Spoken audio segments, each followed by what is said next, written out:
Halo, nama saya Anfa Abdullah. Saya mahasiswa Sekolah Tinggi Pariwisata Satya Widya Surabaya, jurusan Manajemen Perhotelan, dan hari ini saya akan membahas tentang krisis ekonomi. Tugas ini diberikan oleh Pak Soleh, dosen mata kuliah keuangan, dan judul yang saya angkat adalah pengaruh krisis finansial global terhadap pariwisata di Bali. Untuk pengertian sendiri, krisis menurut Mitrov et al. Didefinisikan sebuah insiden yang merugikan atau rangkaian kejadian yang berpotensi mengakibatkan kerusakan terhadap pegawai perusahaan, operasional, atau mengganggu bisnis dan reputasi. Tanda krisis menurut para Kefas tahun 2012 ada 4 elemen yang menunjukkan bahwa perusahaan tersebut sedang di dalam keadaan krisis, yaitu yang pertama adalah adanya ancaman terhadap perusahaan, yang kedua terjadi secara tiba-tiba, ketiga sempitnya waktu untuk mengambil keputusan, dan yang keempat kebutuhan untuk merubah suatu keadaan itu menjadi terkendali. Dan penyebab krisis sendiri dapat dilihat di tahun 1997 sampai 2000.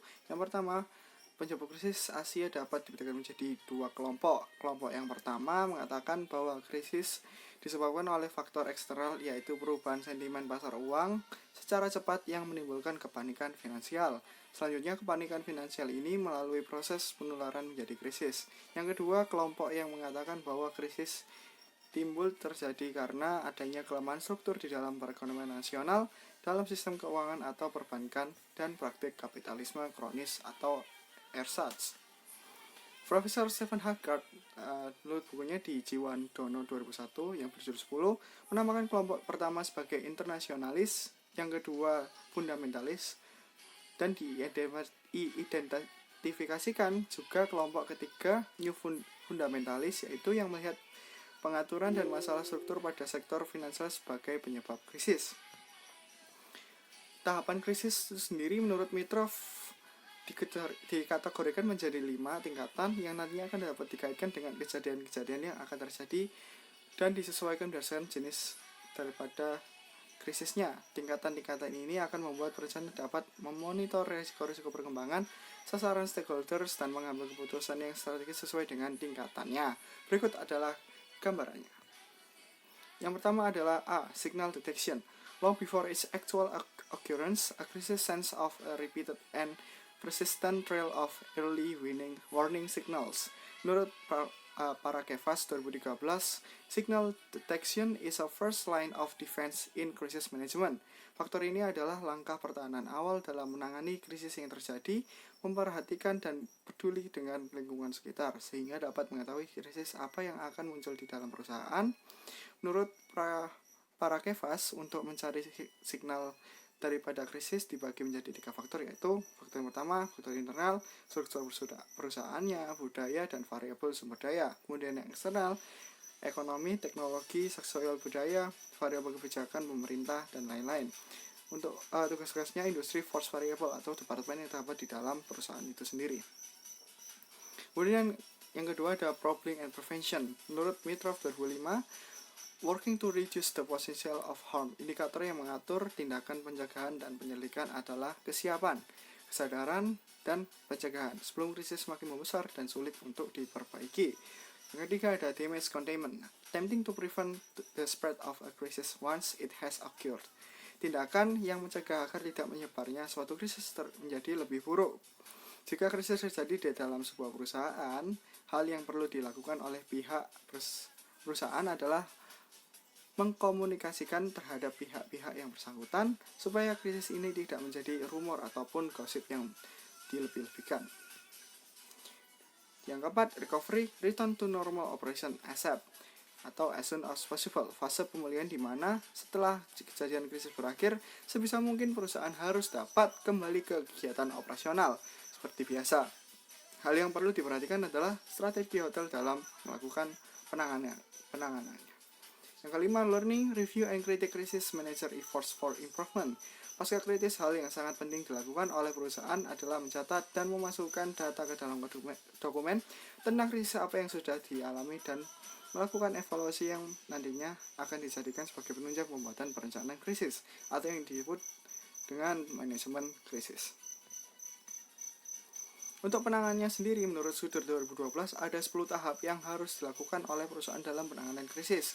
Yang pertama, identifikasi krisis yang berpotensial mempengaruhi hal-hal yang sudah pernah terjadi dalam perusahaan ataupun perusahaan lain, dilihat dan dinilai dari kedua sisi dalam maupun luar daripada perusahaan itu sendiri. Kemudian, tanyakan tim manajemen krisis perusahaan apa saja sekiranya dapat berpotensial menyebabkan krisis. Yang kedua, menganalisa kesiapan atau kesiagaan daripada perusahaan. Dalam menghadapi krisis, seharusnya perusahaan memiliki strategi tidak hanya satu tetapi banyak alternatif lain, seperti memiliki plan A ataupun plan B. Dan sangat penting untuk strategi dan perencanaan tersebut selalu diperbarui setiap waktunya karena menyesuaikan dengan keadaan yang terjadi saat ini agar tetap relevan. Yang ketiga, memastikan kesiapan tim bull's eyes. Mengetahui apa yang dilakukan saat krisis terjadi, kepada siapa mereka harus mengkomunikasikannya, dan kebijakan dan prosedur apa yang harus dilakukan. Yang keempat, meneliti catatan perusahaan. Krisis yang pernah terjadi harus terdaftar di dalam buku catatan perusahaan, didokumentasikan agar dijadikan materi dan evaluasi demi kemajuan perusahaan itu sendiri. Yang kelima, membangun karakter yang menjadi key leaders. Pemimpin daripada perusahaan yang sudah dikenal dan dihargai akan membuat penanganan krisis lebih mudah untuk diselesaikan saat sebuah media meminta keterangan tentang krisis sedang terjadi di dalam perusahaan. Yang keenam, mengulas status di dalam sosial media. Di zaman yang sudah modern ini, hampir seluruh perusahaan atau hotel memiliki sosial media seperti Facebook, Instagram, YouTube, dan lain sebagainya. Di dalam keadaan krisis, media tersebut sangat berguna tetapi bisa saja tidak. Tergantung dari bagaimana pihak hotel dalam penanganannya. Yang ketujuh, melakukan simulasi kesiapan dalam menangani krisis. Poin ini bermanfaat karena dapat menilai apakah perencanaan sudah sesuai dan tidak ada kelemahan, melihat kualitas kepemimpinan yang daripada setiap key leaders, dan mengingatkan kewaspadaan dari semua pihak internal yang melakukan simulasi ini. Yang kedelapan, membentuk untuk memperbarui perencanaan tanggap krisis. Selalu melakukan evaluasi terhadap krisis yang akan terjadi setidaknya dalam waktu 3 bulan sekali.